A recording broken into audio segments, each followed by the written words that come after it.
Welcome and good evening. I'm Bill McDowell. I'm the chair of the Center for Architecture Louis Kahn Memorial Committee. I'm pleased to welcome you to the 30th annual Louis Kahn Memorial Talk. The Center for Architecture is pleased to continue this wonderful remembrance and the rich legacy of the educational and architectural leadership of Louis Kahn. His work and teaching had an enormous impact on generations of architects and continues to this day.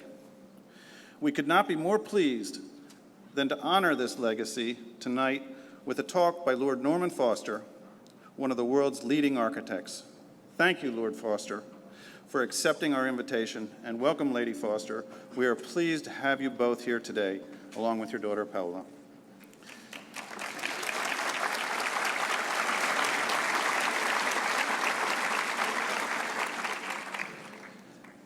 I would like to start out by thanking our sponsors. This event would not be possible without the generous contributions made by the companies listed behind me and in your program, all of whom have supported the Kahn Memorial Lecture for multiple years. These organizations believe in the importance of good design and the improved quality of our built environment. Thank you. I would like to specifically mention our lead sponsors this year, Liberty Property Trust and Comcast. Liberty Property Trust has been building the Philadelphia skyline and the Navy Yard for over 40 years. They have a nationwide portfolio of buildings and are one of the nation's leading developers of high-performance green buildings. We thank them for their continued commitment to the Center for Architecture and the Kahn Lecture Series in particular.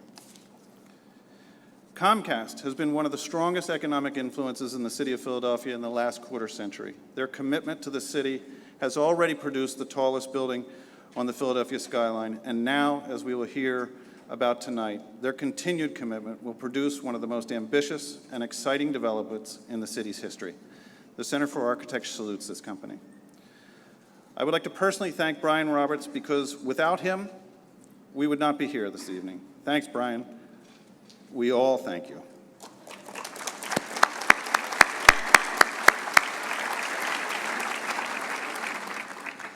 Thanks also to Karen Buchholz, who in the 25th hour of her day found time to help me organize this evening. Thank you, Karen.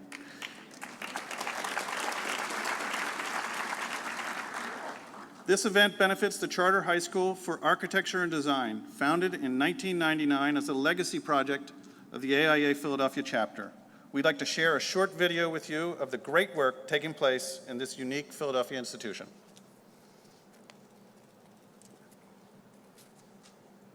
Arts education in the heart of Center City and at the foundation of a revolutionary way of learning. We are taking shape by drawing shapes with an old-fashioned pencil and paper. We carry our portfolios next to our books, we take our classes in studios, and we learn our art from those who practice it. CHAD is where 3D computer models are extracurricular activities, and the usual curriculum gets a facelift. How do you say paintbrush in Spanish? It's drawn the same in any language. We put creativity first and university acceptance letters in our windows because we forged a new path to higher education. We are designers, we are architects, we are artists, we are innovators. We are CHAD.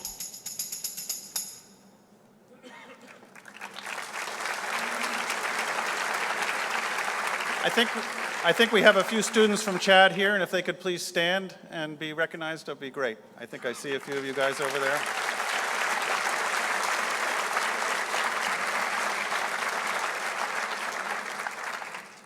Thank you to WHYY, our media partner. Chris Satullo, the Vice President for News and Civic Dialogue, is here tonight and will conduct a discussion with Lord Foster after the talk. Please use the note card that was handed out to write a question you might have, and volunteers will be roaming about to pick them up. A quick note of thanks to the staff at Foster & Partners, Comcast, and Liberty Property Trust who helped with this event and the exhibition, which is now on display at the Center of Architecture. And now, to make the introduction of our honoree tonight, I would like to introduce John Gattuso, the Senior Vice President and Regional Director of Liberty and National Development for Liberty Property Trust. John has been an advocate of good design for 25 years.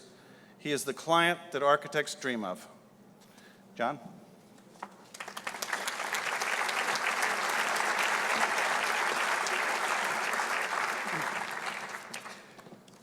Well, I'm not sure where to go after that introduction, but thank you very much, Bill. It's my pleasure to really welcome all of you to the 2015 Louis Kahn Memorial Award and Talk. And I'm especially pleased to have the opportunity and the privilege of introducing Lord Norman Foster, tonight's speaker. In January of 2013, Liberty Property Trust, together with our partner Comcast, began a process to select a design architect for a major office, hotel, mixed-use project complex at 18th and Arch Street, what is now known as the Comcast Innovation and Technology Center. For Brian Roberts, Karen Buckholtz, and for me, the selection of Foster & Partners in July of that year really began what has become for all of us an extraordinary journey. Working closely with Lord Foster and his team, the vision of a high-performance urban complex built around the concept of a vertical loft has evolved over the past 12 or 18 months. It is an effort to reimagine the very nature of the workplace. It is a place where things will actually be designed, where they will be invented, and where they will be prototyped. It will be a workplace which will compete head-on to attract to Philadelphia the best engineering talent from around the world. It is clear from the very first moment that you visit Foster & Partners' Thames Bank studio that Norman has created a design practice which is truly differentiated and truly extraordinary. You are surrounded by talent on a grand scale. Over 1,400 people, including some of the most capable young designers from around the world. On our project team alone, they hail from Croatia, Australia, Taiwan, Italy, Germany, Spain, and of course the UK and the US. Notable also is the highly integrated use of technology, including both film and video, as well as 3D printing, all of which is deployed in the practice of architecture at an extraordinary scale and remarkable in its breadth.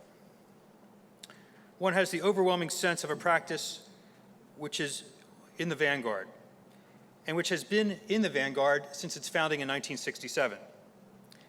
I would suggest that the scale, the design rigor, the vitality of the firm in and of itself is undoubtedly amongst Lord Foster's greatest accomplishments. The body of work of Foster & Partners is well known. The HSBC Tower in Hong Kong, really a breakout project for the firm in 1986. Commerzbank Tower in Frankfurt, the Gherkin in London, the Reichstag building in Berlin, and the extraordinary Grand Court of the British Museum. This just names really the very top of the iceberg, the very tip of the iceberg, really, on what has been an extraordinary body of work. The firm is part of a consortium which has been commissioned by the European Space Agency to develop 3D printed structures on the moon, from which I'm sure one day, with the appropriate telescope, you will likely be able to see the new circular Foster-designed headquarters for Apple in Cupertino, California. And I believe herein lies Norman's brilliance. It is his amazing level of energy and the breadth of his intellectual curiosity. It is his ability to move from future habitation on the moon to an appreciation of the most nuanced elements of Philadelphia's industrial design heritage. Be it the end woodblock floors, which one would have found throughout the factory lofts of the city 100 years ago, or the streamlined aluminum railcar shells pressed for so many years by the Bud Company up on Red Lion Road, Norman has the ability to draw upon an unquenchable curiosity in the world around him to arrive upon exquisite design solutions. And he has the ability to do it over and over and over again over his long career. In the midst of all this great productivity, I must also admit of being in awe of Norman's ability to maintain a balance between work and family. I could see this so clearly last September during our visit to Universal Studios, Florida, to look at new video technologies. Norman brought along his beautiful family for the visit, and my 15-year-old daughter, Mariana, was along as well for the trip. Mariana still tells the story to her friends about riding the new Harry Potter ride with Norman and his children and watching the fire-breathing dragon appear to devour the world's greatest living architect. By the way, an extraordinary ride. If you haven't been, you should check it out. Right. All of us at Liberty and Comcast are truly excited to bring this latest tower by Norman Foster to fruition. I believe it may very well represent one of Foster & Partners' tallest buildings realized to date. I am confident it will be judged amongst his best works. It will certainly be a new landmark for which Philadelphia can be proud. I think you will definitely find the next hour to be exhilarating. It is my sincere privilege to introduce Lord Norman Foster.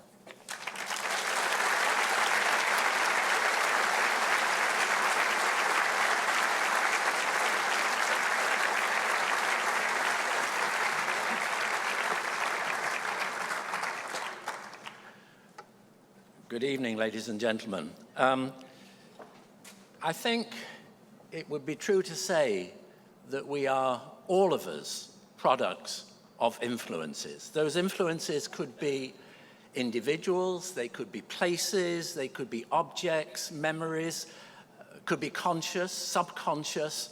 And for an architect and myself, they're the lifeblood of architecture, of design. And if it's a place, then Philadelphia ranks as one of those influences in my terms as an architect, and I owe a great debt to Louis Kahn. And so really, tonight, I'd just like to talk on the subject of influences and relate that back to some projects, some of the ones that John mentioned. So I think it's appropriate to start with Louis Kahn. I remember coming here in the winter of 1961 when I was studying for a master's at Yale, meeting Louis Kahn and visiting his buildings. And if it's true to say that he was and still is a powerful influence in terms of myself as an architect, then he was also subject to powerful influences from somebody who also had an office here in Market Street, and that was Buckminster Fuller. And arguably one of his greatest unbuilt projects was also influenced again by Buckminster Fuller. And if I show alongside that unbuilt project here in Philadelphia our own Hearst building in New York, then the affinities are, in a way, there to see. But of course, everybody builds on those influences and somehow translates them into something which is uniquely personal. So those buildings were unmistakably Kahn, but they had in turn benefited from his contact. And if Winston Churchill made the oft-quoted remark about buildings shaping individuals, then for certain, Louis Kahn's building shaped my background when I arrived here in America in 1961. And on the top floor of this building was the master's class, because temporarily we did that course in his building. So again, that's a very powerful link in my terms. There were three individuals at Yale. There was Paul Rudolph, and there was no conversation unless there was an architectural drawing or a model. There was Sir Chimaev, the European, and there was no conversation about a model or a building. It was purely intellectual. Why should you be doing that building? Is it appropriate? And then there was Vincent Scully, who would put the buildings of the day and the past and the future into a wider context. And it was he who said of the Richards laboratories here that they are amongst the greatest modern works. Not exact quote, but that was the spirit. But of course, Louis Kahn in turn was influenced by his travels. So there is a direct connection between the towers of San Gimignano, his painting at the time of his travels. So that is, again, a link from the past into the modern age, inspirational. But then, as Vincent Scully would be able, like a good critic or historian, a scholar, to be able to open your eyes to your thoughts, to understand the inner philosophy. And perhaps his most enduring legacy, not only the architecture, but that philosophy of the concept of articulating and giving form and meaning to the hierarchy between those servant spaces, in this case, in the laboratories, which in 2008 became a national landmark. So the servant spaces of mechanical ducts, escape stairs, elevators would serve the served spaces, and then the composition of that would become that extraordinary moving work of modern architecture. And at the time, I remember making this project as part of the master's course, and this was for an office building that would wrap around a corner. I think that the brief was based on Paul Rudolph's work for the Blue Cross building in Boston at the time. And again, the influence here, you can see very, very clearly at the junctions, the expression of the services, go back, the structure, and the office spaces which are clear and free. If I move on in time to our work on the Hong Kong Bank, then for me, the fascination with the making of things, if you like, the nobility of manufacture, not fashionable, but also the expression of structure as a way of giving order to a building. And that comes forth in the Hong Kong Bank headquarters. And again, the space, the servant space, is completely clear. This was perhaps a reinvention of the high-rise building, the skyscraper, because it took the central core and it dissolved it into smaller elements on the side so that the space became completely free and flexible.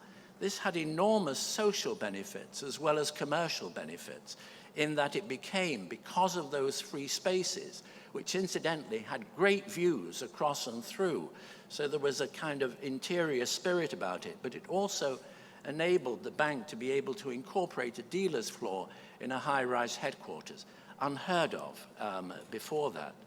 And this building was a response also to the infrastructure of the city, the pedestrian network. So it lifted it above the pedestrian level and encouraged a movement through underneath the building to create a civic space. So you could look down on that space, and in turn, those below could look through, in effect, the shop window to the banking hall.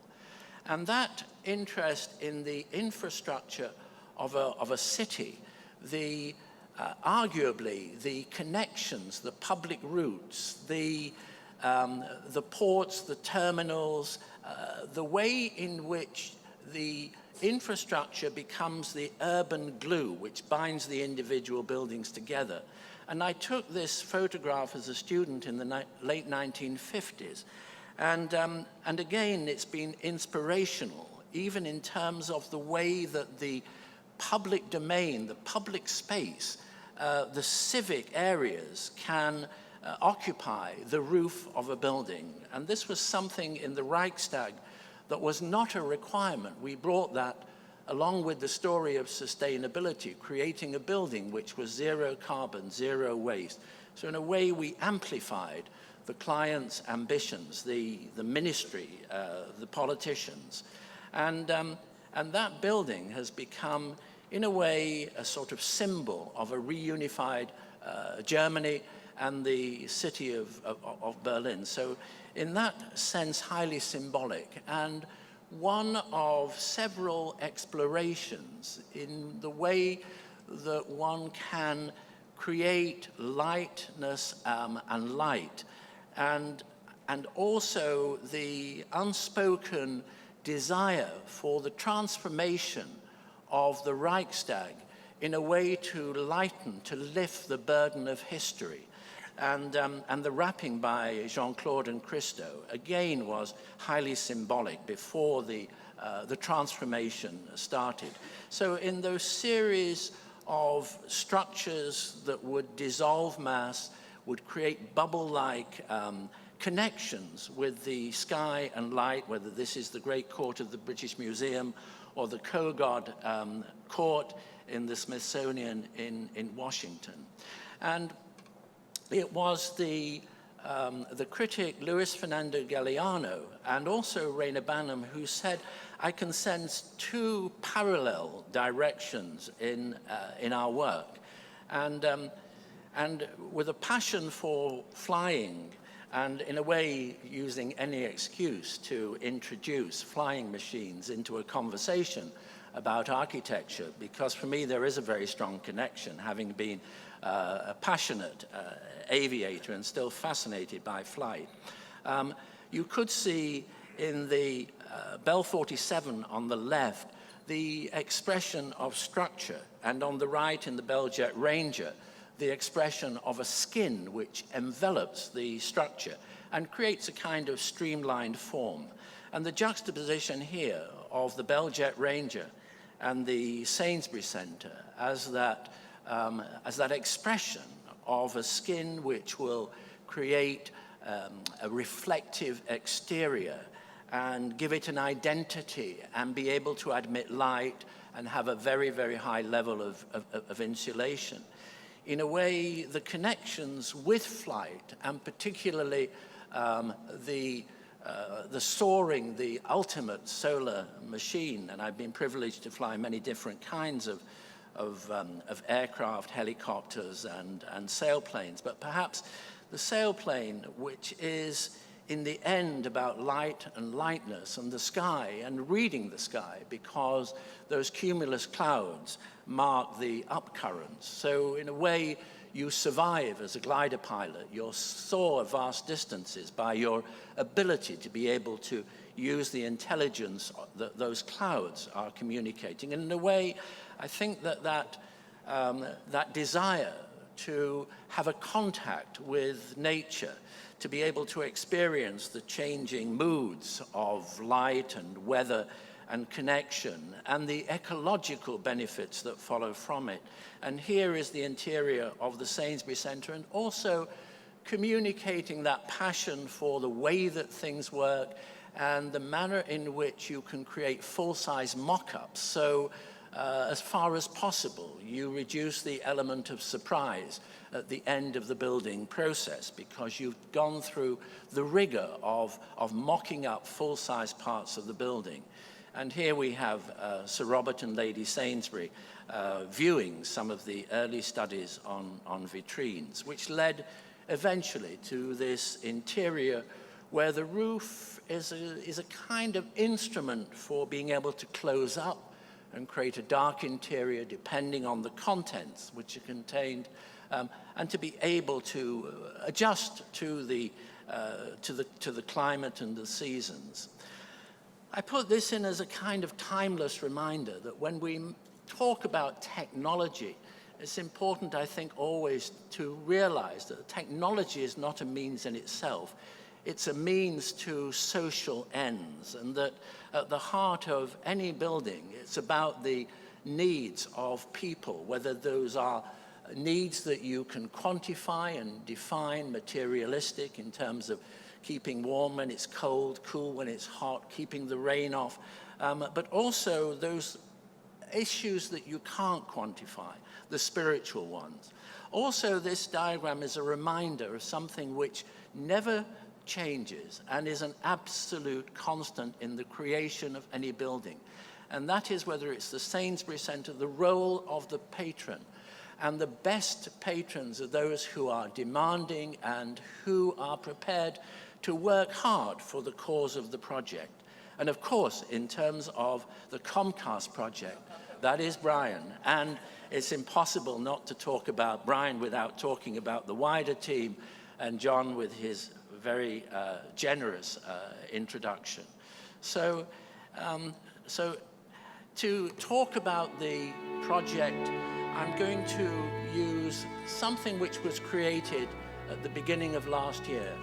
And this is a film that we made to show how it would work within the skyline. And you can start to see a lot of the elements that I've described, whether that's public space here coming through the transition to be able to ascend to the Comcast lobby, but with very important connections below ground, and also the way in which the vertical circulation is split to create an axis and clearly expressed on the outside in the same way of those servant and served spaces.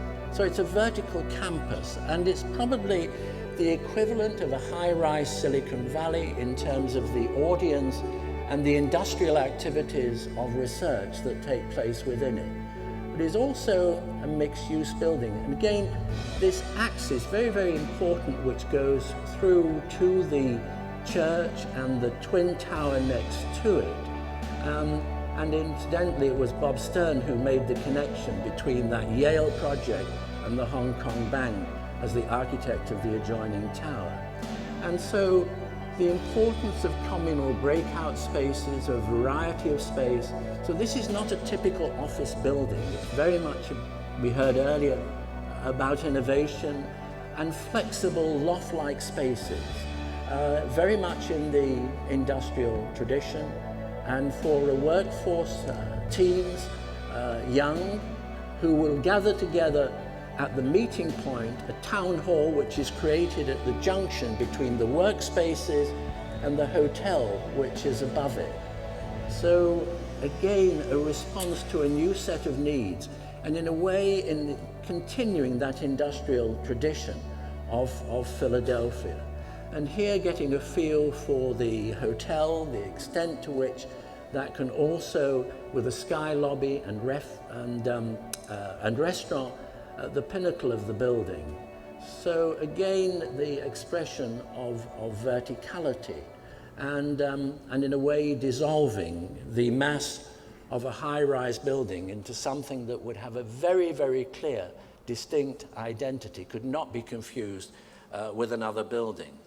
And if I move on to the way in which that building will integrate into the infrastructure of the public spaces. And it was quite interesting, before we were appointed as architects for the project, I remember walking with John to the site, and we walked from the downtown, which was alive, full of life with activities at the sidewalk. And as we got nearer the site, it became more bleak. And I remember having this conversation and saying, it's really important that we bring the sidewalk to life, that there is life at the public level, not only connecting with the subway system below. So looking at that prime public space, and then looking at the facades, the long facades, and again, those two clear expressions of the structure of a building coming down to the ground, connecting the tower with the ground plane, and then the lower building with its own identity. And a connection here back to, again, an earlier fascination with the industrial process and the Bud Company. And long before I ever became aware of Comcast, in a way, the products of this pioneering company with their connections with the revolutionary Chrysler Airflow car of 1934, or the new generation of lightweight streamlined trains of that period, are inspirational in all kinds of ways. And I believe there is a kind of subliminal connection there with the quest to achieve the performance of a building and some of the qualities of those great innovatory vehicles. So for me, I cannot put in separate compartments the world of objects, of cars, aircraft, locomotives. And this photographer, O. Winston Link, who chronicled the last age of steam, really brings together those three elements in a great celebratory way. In the same way that if I think about inspirational objects which surround us as a family, again, I get as much pleasure from the propeller of a DC-3, which my wife gave me as a birthday present, as I do from the Brancusi. And it was quite interesting that the Brancusi, l'Oiseau, of the early 1920s, I think it was at the Paris Air Show in 1914, that Brancusi with Duchamp visited this air show and saw the polished propeller of an aircraft and turned to his fellow artist and said, "This is it. This is the end of sculpture. This is the ultimate sculpture." And I really can relate to that. So the 19th century, the 18th century birth of a society that would encourage arts, manufacture, the making of things, and commerce, I find that absolutely inspirational.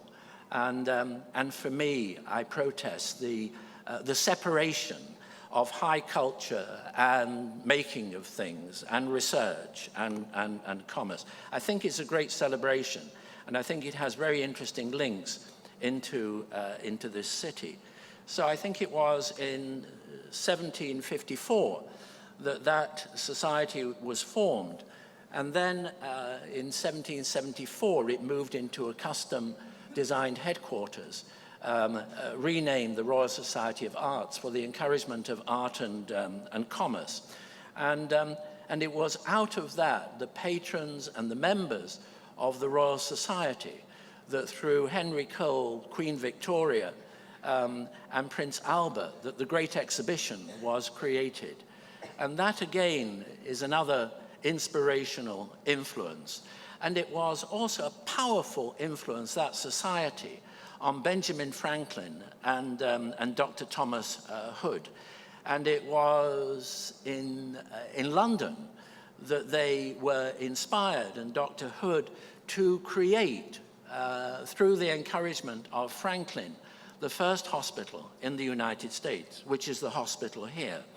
And that hospital was extended over time, over the centuries.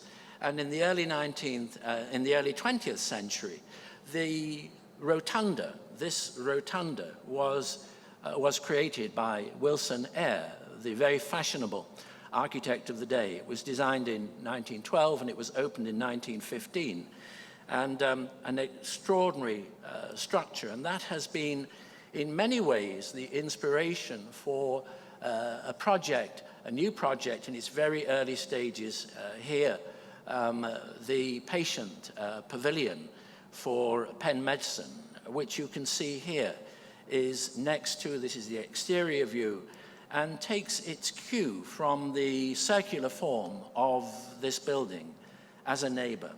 But there's more to say, really, about this building, because the true achievement was in this space and the space above where the reception was held earlier, was the creation of one of my heroes of all time, Raphael Gustavino. And he was a miracle worker. We researched his the technical aspects through some research and finding the drawings for this building. And he would make as you can see, the most beautiful form spanning 90 feet here and totally eliminating the need for columns. So that ability to do more with less, to create high performance and very, very beautiful structures, highly economical. So if it wasn't for Raphael Gustavino, you wouldn't be able to see me clearly. Many of you would have your views blocked by columns all over the place. And this building would be much taller because it would have 5 foot of steel sitting on top instead of a very beautiful cupola which lets in the natural light. So celebrating heroes, I think it's appropriate to move to the conversation with Buckminster Fuller in the Sainsbury Centre. Again, very much in that tradition of doing more with less. And this building was inspirational in terms of creating a light-filled, kind of joyous space made possible by underneath having all, if you like, the servant spaces that would feed and make possible the space above. And that created, eventually, was the model for completely rethinking, reinventing the airport terminal. This is not so radical, perhaps, now, the idea of natural light flooding in and open, clear spaces, a kind of analog building in a digital age, because you could see the aircraft outside. You'd had contact with nature, also with the weather. But in 1991, this was much more typically the image of an airline terminal. So those ideas, we developed them further over Hong Kong Airport and then Beijing Airport, and a new generation which is now following it. But this is really the airport at an epic scale. This is 13 million square feet. It stretches 2 miles. It was built in 5 years with a workforce of 50,000 people. And the train station, which connects it directly with downtown Beijing, is again a light-filled concourse, as is the main space with its internal train. So although this is a vast building, it's important to compare it not with another single building, but to compare it with, say, a Heathrow or a Kennedy, where there are a multiplicity of individual terminals, and you have to move from one separate building to another. So in that sense, it's a much more sustainable, much more human, and despite its vast scale, a compact building. It's also linked into the influences of color, the roof of the Forbidden City.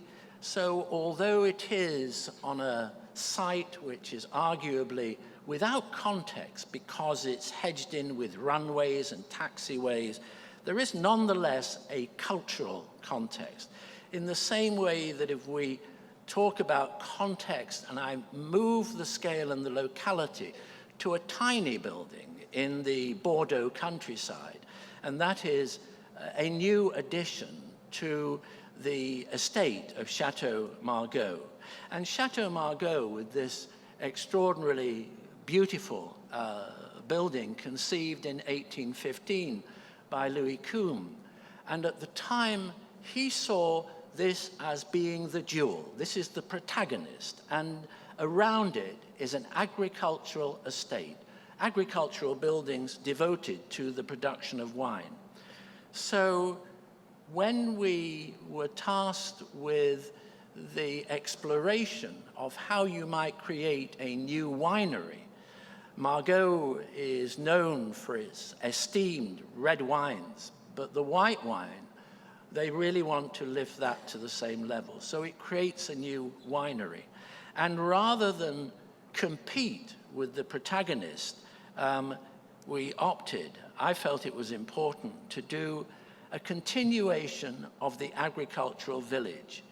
So I kind of scrambled around the ruins of the estate and discovered that there were enough tiles to be able to recycle them to create another building in that agricultural tradition. And you will not, from this distance, be able to see which is the new addition, unless I do something like kind of ring it with a red circle. And that is absolutely deliberate. It is a background building. It's only on closer examination that you realize that it is different, but different in a rather special way. And another inspiration from nature is the image of the tree with the kind of spreading branches which reach out and create a canopy. So here, the structure is a series of trees, overtones perhaps in the curves with Art Nouveau, again, subconscious influences, but touching the ground very lightly. So this roof, which continues that tradition of the big agricultural shed, again, an interest in what Bernard Rudolfsky would have called architecture without architects, a passion that goes back to my own student time when I would measure, as measured drawings, great barns and farm buildings. So here, a glimpse of the connection with the vineyards beyond, transparency, and again, the parallels between the steel structure and the trees of nature next. If the context moves from a Bordeaux vineyard to a New Mexico desert, then again, how do you fit into that terrain, into the countryside? How do you pick up the colors of the desert? And for the first commercial spaceport for Virgin Galactic, create something which is, in turn, is evocative of flight. So again, this is a very contextual building. And if the location moves to something that is virtually a kind of lake as a site, if the site is so poor in terms of its bearing capacity, because it is still quite close to being a lake, how do you create something in the tradition of that quest for light and lightness that will be as close to being a bubble as you can achieve? And this quite recent project, the result of an international competition for a new airport for Mexico City. Here you can see this is about 1 mile in length. It's a major airport. It's not on the scale of Beijing, but it seeks to redefine the nature of a terminal. So it questions the horizontality of a structure that will be a roof, the verticality of walls, and the separate structures which reach out to connect with the aircraft. And it seeks instead to find a kind of poetic language that will dissolve everything into a series of free-flowing, connected surfaces, and that will redefine some of the preconceptions. For example, spans in a typical airport are about 120 feet. What if you stretch that to, say, 500 feet? What if you sought to do something that would soar to 150 feet internally? Well, this film, as a simulation, is very recent. It's as recent as last Monday, because last Monday morning, we were working with this as a design tool with a session in London, and our sessions on this project move around. Sometimes they're in Mexico, sometimes they're in Madrid, and sometimes they're in London. But here you get a feel for this almost animal-like presence and the extraordinary sculptural forms that, of this skin and structure. Rather than use static images, I'm going to move to a kind of uncut film, which is really to evaluate some of the successes at this particular stage of design and some of the problems. So it just, again, it's a design tool, and it gives you a feel for what it might be like to drive into this airport, and a kind of flavor of the internal spaces. So here we're moving under this great canopy, we're transitioning into the public spaces. The skin is still being developed in terms of the extent to which it's solid or transparent. The forms are coming down funnel-like that will channel the water. Light is being controlled. It's very much about movement, and maybe it is also in a collaboration with the Anthropology Museum, might contain artifacts so that it blurs the edges between the retail activities, the cultural activities, and again explorations of how structures might form within the overall shell. So again, very much for that quest for light and lightness and identity.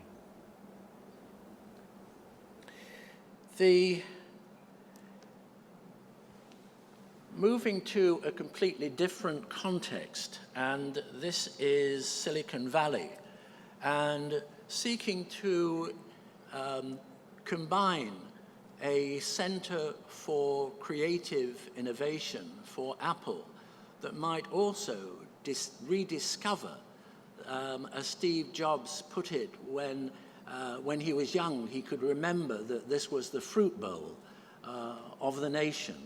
And perhaps one could rediscover a landscape. And therefore, this building is set in 176 acres of trails, jogging trails, bicycle tracks, and is a building that lives and breathes. And the traditional landscape of asphalt and parked cars is replaced by mostly underground parking and really bringing back to nature. But it is interesting that in popular terms, this building, which as a very large building is about 1 mile in circumference, and the internal diameter, diameter is 3/4 of a mile, is again the ultimate compact building because it's bringing all 12,000 people under one roof, connecting them instead of spreading them over the site in typically what could be 15 to 20 separate buildings. So it's liberating the site for nature. But it has been dubbed, every time I read any article about this building, it's always about mothership, spacecraft, liftoff. So when it gets its planning permission, it sort of lifts off and construction starts. So it's always those analogies. And it is quite interesting that, that my other influences, Alexander Graham Bell and his circular tetrahedron kites, and some of the futuristic visions of communities in space take this kind of circular form. And coming back to that critic, Luis Fernandez Galeano, and his magazine, Architecture Viva, it was some time back that he came up through a colleague of his with this cartoon, which somehow the Hong Kong Bank becomes a kind of vertical assembly building for NASA, and the Barcelona Tower, something's gone wrong, excuse me. And even the Sainsbury Centre becomes part of that kind of space assembly. And the objective is to go to the moon. And little were we all to know at that particular time of the cartoon that through our work on 3D printing and pioneering that, at that time we were the second largest user after Nike, and working with universities led to our being approached by the European Space Agency. And working together, we have been developing and using the closest to the dust on the moon. I think that it's here, performance and lightness is the absolute essence. Because I think to move about 2 pounds of material is about $300,000. So when you're looking at it and you're running, there is a direct, more than ever, co-relationship between weight and cost and performance. So we made this little film to try to tell the story of how you create an environment that will sustain human life in a climate which will go from plus 100 degrees centigrade to minus 170 degrees centigrade. And it trades on some of our past experience going back to the 1970s of inflatable structures. And it's around the inflatable that this is this 3D printer.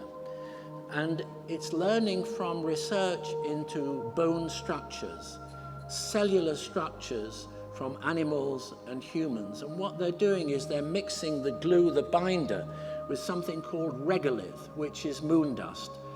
Again, so if this as a dwelling gets impacted by meteorites, which move at about 10 times the speed of a rifle bullet, then it's a very, very deep, soft cushion. And the machinery which has been hoisted up there can repair that. And so in terms of solar radiation, this has sunlight all the time. It's on the southern part of the moon, Shackleton Bay. And so this, as a project, is truly for real in terms of the experimentation in vacuum chambers and using volcanic dust, which is the closest you can find on Earth to regolith.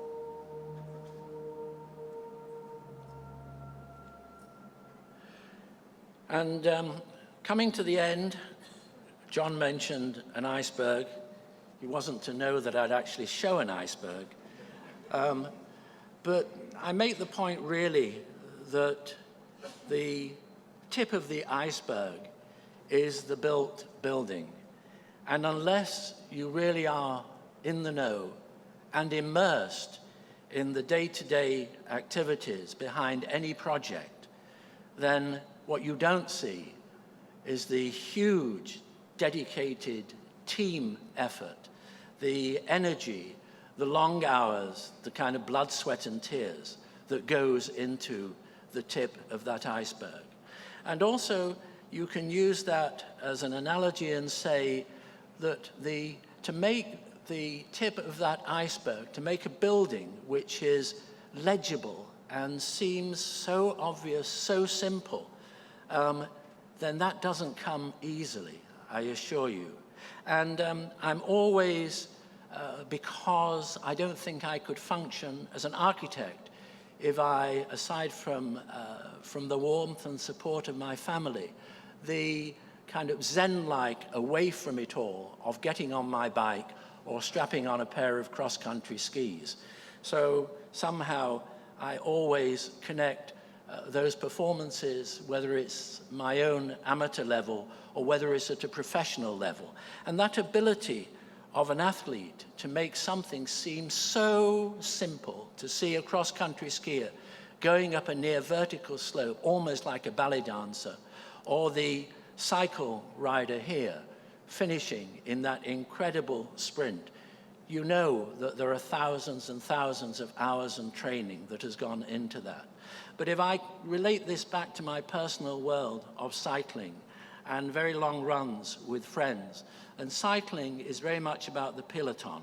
And the peloton, kind of French description for the pack, that enables the collective team to go behind the guy out in front who, like the bird at the head of the V formation, is making it easier for the pack to go faster. So they're conserving probably about 1/3 of their energy. And it is that, as a group working, that makes possible the achievement of that end quest, which might be the greatest sporting performance or the best possible building. So I'd just like to pay tribute to my peloton, my colleagues, and all of the supporters, the patrons, the collaborators, the builders, everybody who is a party to those projects. I'd like to say thank you. and thank you.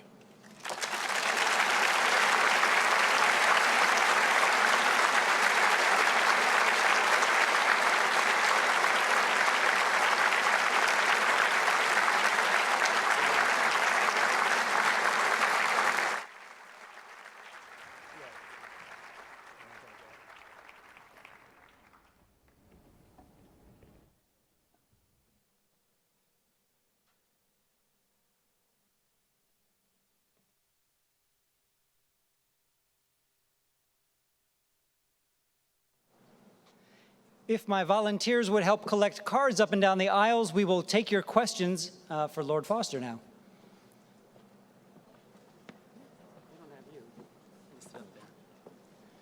I'll do a very brief introduction. Of course, in your programs, you'll see we have WHYY's Chris Satullo here to help moderate the discussion with Lord Foster. Thank you, Chris. Thank you.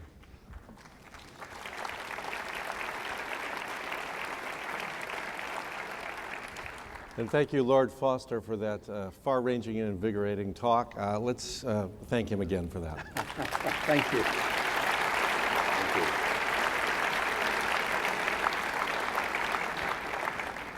And I'm afraid it was so far-ranging that every question I had planned for you, you already gave an answer to. But so we're going to cover some ground again, if you would. I thought maybe we should start with the Comcast project and talk about that a little bit more. How do you think of this building, this tower, being in dialogue with the Stern Tower and other buildings in Center City, Philadelphia? How have you thought through that? Well, I think it's got several really interesting stories. And I think the first thing is that this is a building which is connected to an extraordinary network of public transport. So if you're talking about a sustainable city, a sustainable building, you're talking about the infrastructure and the connections. So, so good public transport and access is absolutely fundamental to that. And here, there's a tremendous investment in that connectivity and seeking to demonstrate as a kind of manifesto that those experiences below ground don't have to be miserable experiences. They can be, they can be uplifting. They really can be part of the architecture. So a tremendous amount of effort is going into those below ground spaces, and it's quite interesting. I mean, in the very short space of time, within one talk, if I was just talking about the project alone and nothing else, then I would really be showing how you could go from a train and eventually find your way through into the public spaces, and the way in which the internal routes could take you a shortcut through the building, how you can connect with the hotel. So that is, I think, a very little known story of the project. And the fact that it continues a kind of past tradition, not of making things, but making possible the innovations and the discoveries that will lead to the making of things. So in no way to diminish the importance of administration and offices. This is very much an industrial building. There's a series of lofts stacked one on top of the other. And perhaps in terms of sustainability, mixing different uses within one building is a good story. So the incorporation of the hotel and destination points at the top and base of the building and the town hall in the middle is all about encouraging movement. So in that sense, it's almost like a city in microcosm.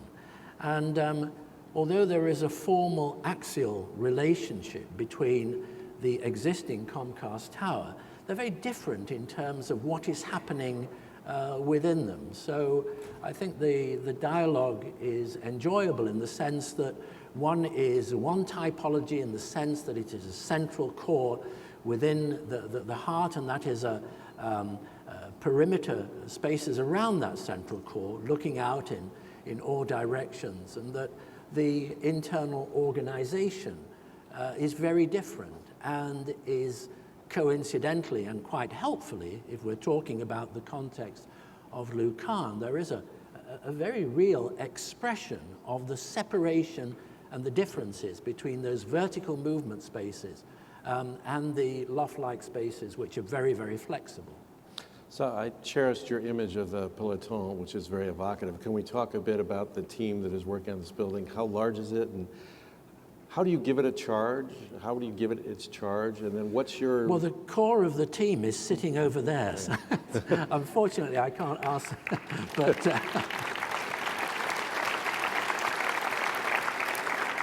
It's just a great team. I mean, there's Nigel, Dancy, Russell. I mean, they're just fantastic individuals, and you know, we all come together as a kind of collective. And because we have invested so much in research, then we call upon a very wide range of skills. So in the practice, there are 140 separate disciplines. There are 77 different languages, 44 different nationalities. And I think it was Nigel who, on the Mexico airport project, noted that that there is one team, and it's composed of two practices. Our collaborators, Fernando Romero in Mexico, and ourselves. And we come together, as we did on Monday morning, and we work as one team. But if just to answer your question, if we separate that out, on Mexico Airport, on that competition, 97 individuals participated. And of those, 23 were architects. So it is truly a kind of multidisciplinary group. And even if we are not responsible for the structural engineering, and there are fantastic structural engineers involved on this project as collaborators, we still have an input on the structure from our own engineers. So we're still working in the direction of holistic design. So as a practice, it is still evolving. So in your talk, you give a sense of the somewhat dizzying variety of projects you have going, you know, in terms of their scope and their geographic reach. How do you manage your day, and how much time, and how do you engage with all the projects? How do you make sure they're going in the direction that you want them to go? Well, a lot of those projects are built, and it is in the nature of architectural projects that some of them are lightning fast, but many are quite long-haul marathons. And we were taking stock last week of where we are and where we're going, and quite regularly a number of projects, and this is not true of Comcast, I'm delighted to say, because we're all kind of have a great sense of urgency and impatience, but many projects go over 12 years, 10 years, and that to keep that, for those teams, for all of us to keep sharp over a long period like that is close to the marathon experience. Right. As you saw at the top in Bill McDowell's introduction, the event tonight benefits the Charter High School for Architecture and Design here in Philadelphia. Chad, we have some I thought that was a great presentation, incidentally. So we have the students from Chad here. Would you like to give them some advice that they'll remember for the rest of their lives? No pressure, but...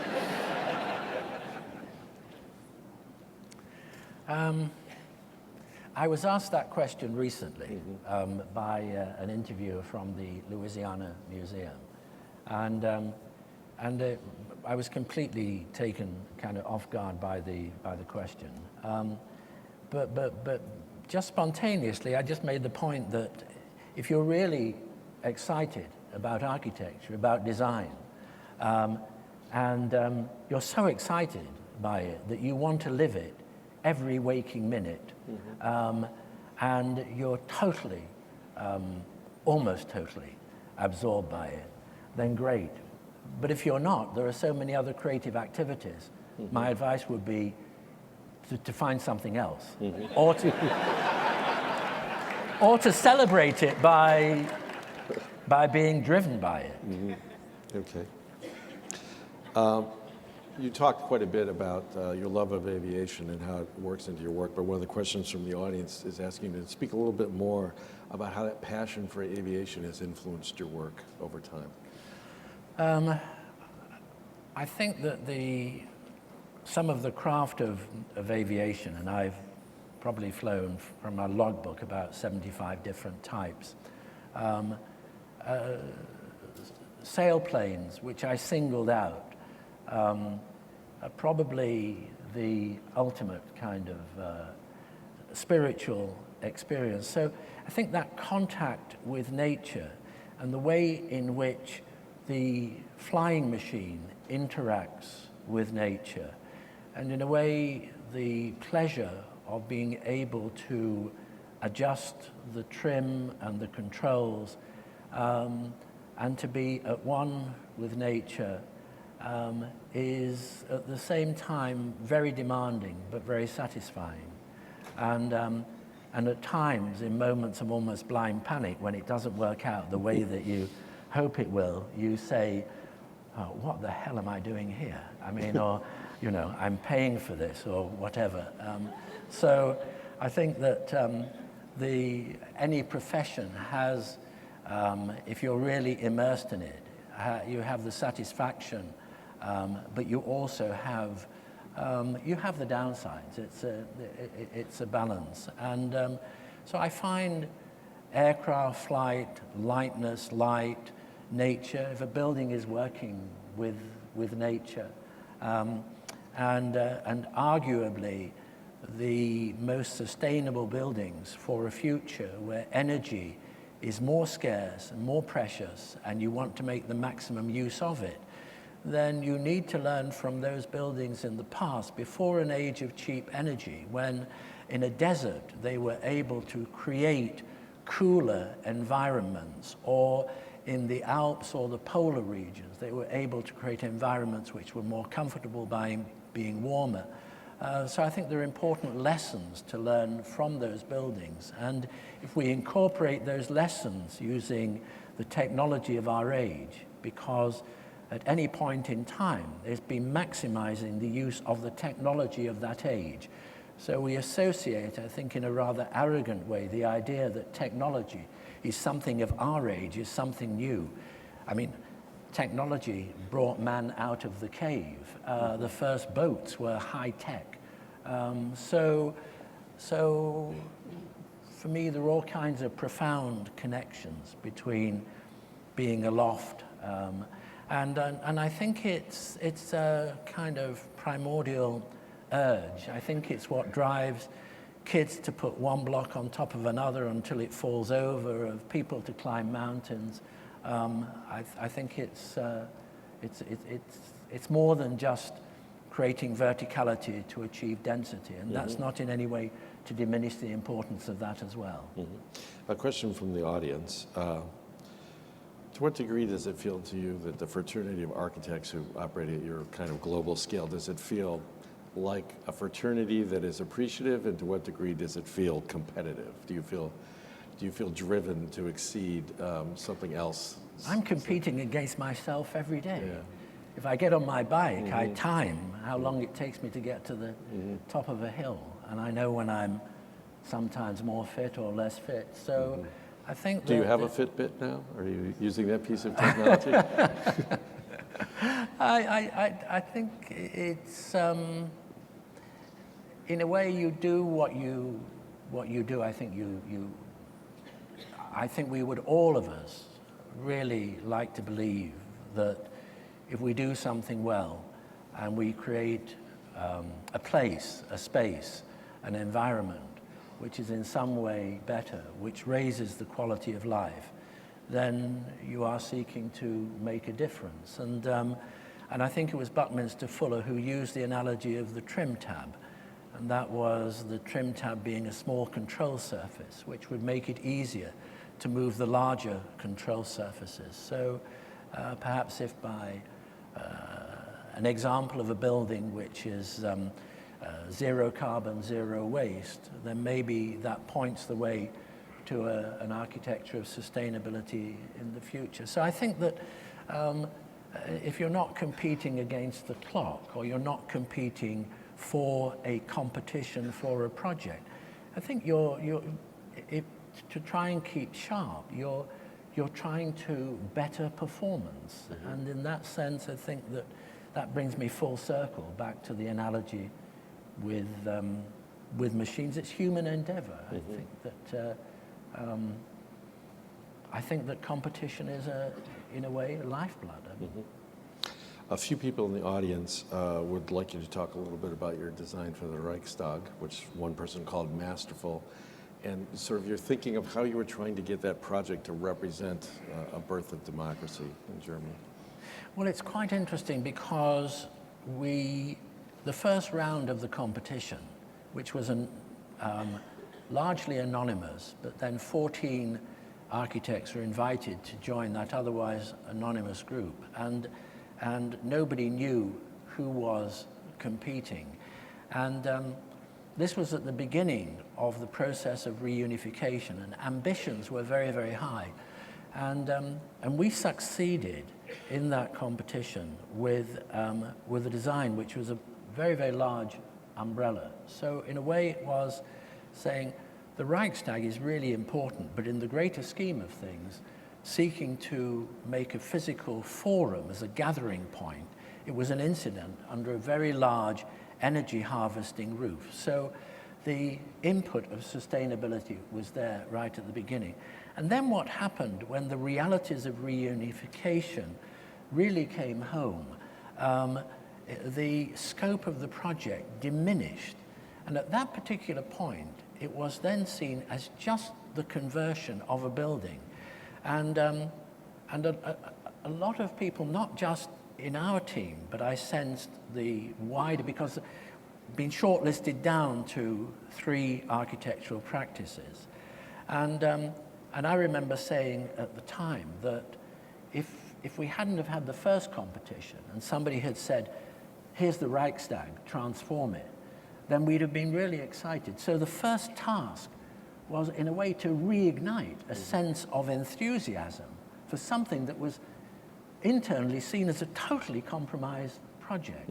But it was interesting to work with a group of politicians who had been trained by their very nature. If they were not disagreeing with their fellow politicians, they were not doing their job. So for the first time in their careers, they had to agree about something. And that was quite challenging. And there were some really quite amusing moments. I mean, we brought a number of ideas that were considered very, very controversial, keeping the graffiti, the obscenities which had been chalked on the fabric by Russian soldiers, or the signs of civic vandalism, keeping those and not papering over them. That was a very real issue of the day. And then I remember fighting with colleagues for the concept of the public space at the top of the building and the idea that you could go up there and have a meal or a coffee. And I remember politicians saying, why would anybody ever want to go to the roof? Why would they want to go there for a coffee? And then the first press conference after the building opened was from somebody who said, would the architects please explain why they didn't provide enough space on the roof of the building? So it wasn't without its moments. And I think one very interesting moment was in the interviews for the 3 shortlisted architects. I remember leading and saying to the assembled group of politicians who were charged with making the choice, and they had behind them their advisors. So there were a lot of people in the room, probably about 60 people. And I remember saying, and how much does it cost to run your house? And they all thought I was talking about their homes, and I corrected them and said, no, this is your house. How much does it cost you, do you think, to run? And there were a lot of hurried exchanges. I said, it doesn't matter, I'm going to tell you.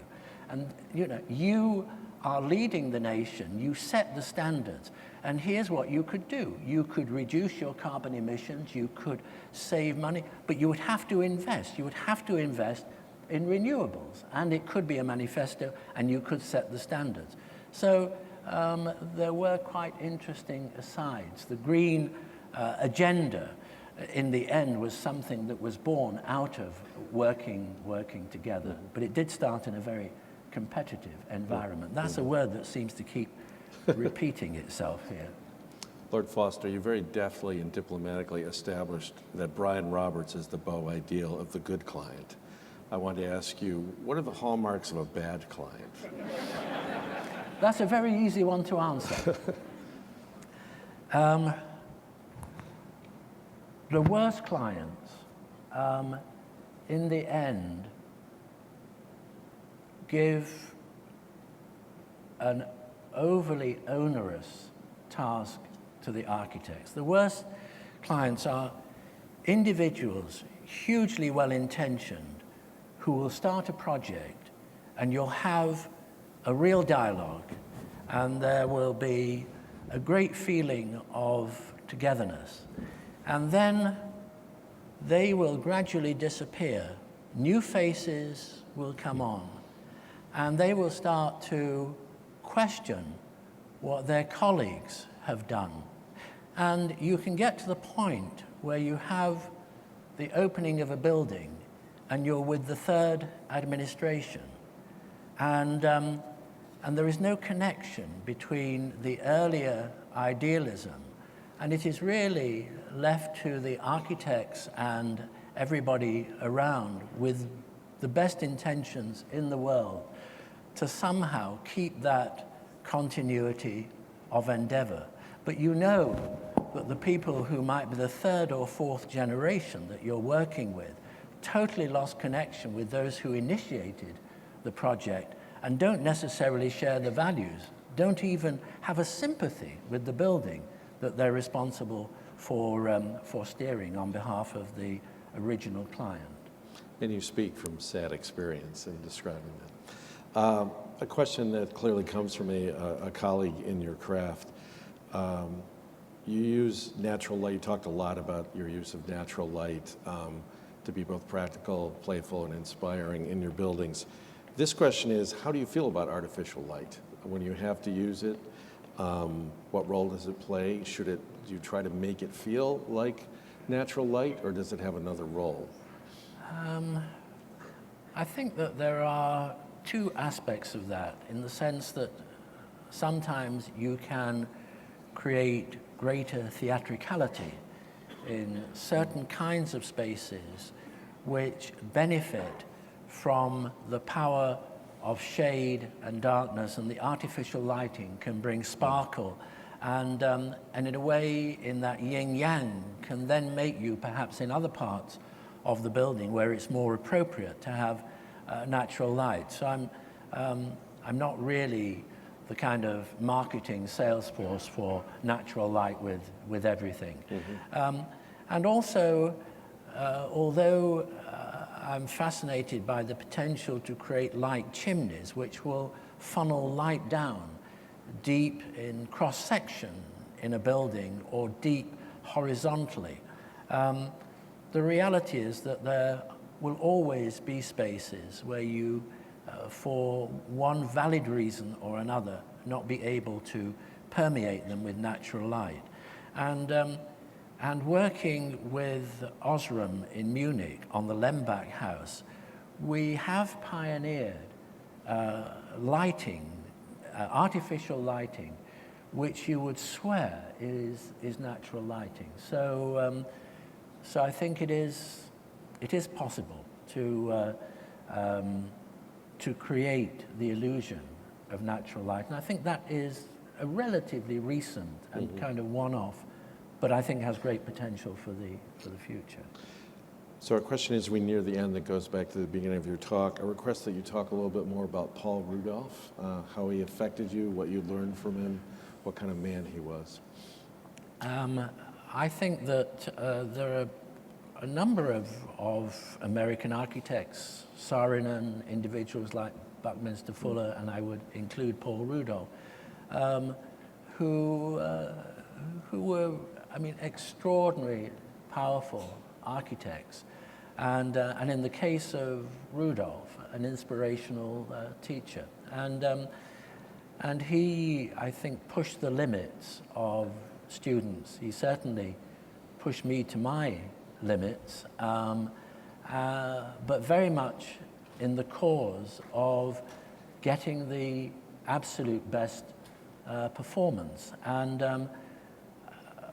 I think everybody has their anecdotes about Paul Rudolph, his ability to set a 6-week program, and then at the beginning of the 6th week to call a kind of snap crit and to demolish every project in the room. And everybody was, is starting again time, and there are 5 days left. But I never felt that he did that out of malice or with some kind of sadistic instinct. Quite the reverse. I think it was his way of getting the absolute best out of everybody. Some people, I think, resented that. Some people have gone on record as decrying it. For me, it was a great learning experience. And in many ways, the present studio has some of the aspects of an academic institution. It's taken for granted if you join the practice, you are in a way starting again, in the same way that it was taken for granted with Rudolph and his class that you were making a fresh start. And for me, that was great. So you spoke of wanting to pierce or surmount an artificial barrier between manufacture and art, some acts of commerce and acts it of was art. really a protest against, in some quarters, a current fashion which sees the role of the designer as designing and then somehow giving it to others to make it work. I find that arrogant and in a way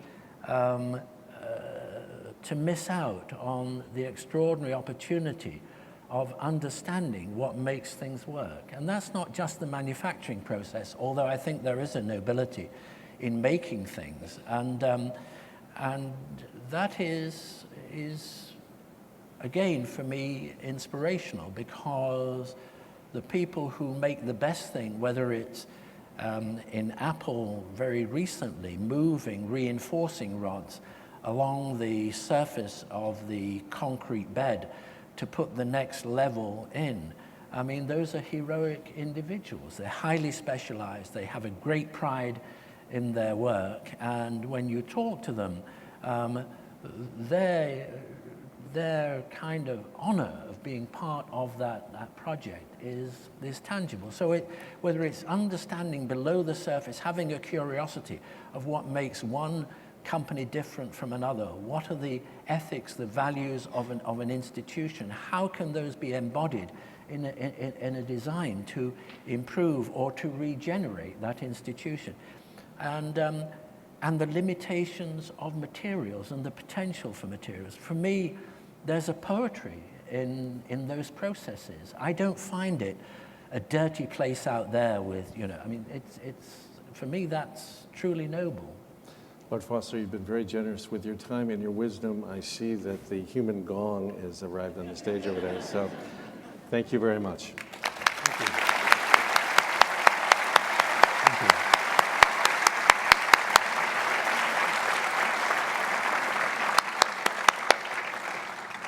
Thank you, Lord Foster, for your insightful and inspirational words to us tonight. I'm Jim Rowe. I'm the president of the AIA Philadelphia chapter.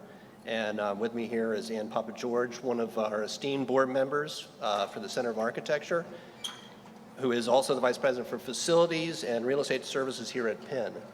And we would like to present you with a memento so you might remember this evening and your central role in it. On behalf of the Philadelphia Center for Architecture and AIA Philadelphia, we are pleased to present you with the 2015 Louis I. Kahn Memorial Award in honor of your distinguished achievements as an architect and for contributing to the storied legacy of Kahn with your presentation this evening. Congratulations, Lord Foster. Thank you. Thank you.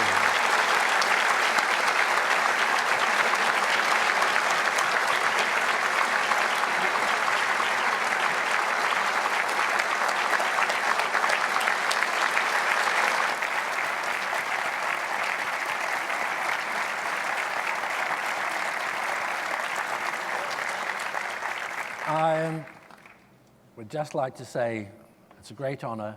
I'm very moved, and I don't know whether it's by coincidence or design, but it is the image that I started with earlier this evening. So thank you again. Thank you so much. Thank you.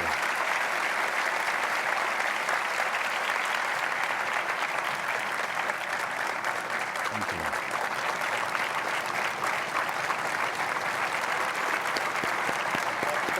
First image. Extraordinary. Please go ahead.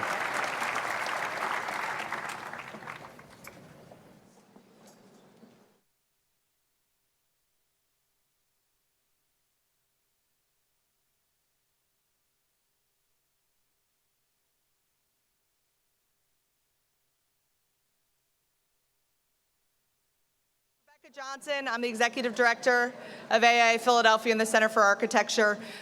This night has been months of work, and I really want to acknowledge our committee chair, Bill McDowell, for all your tireless work, Bill. Thank you so very much.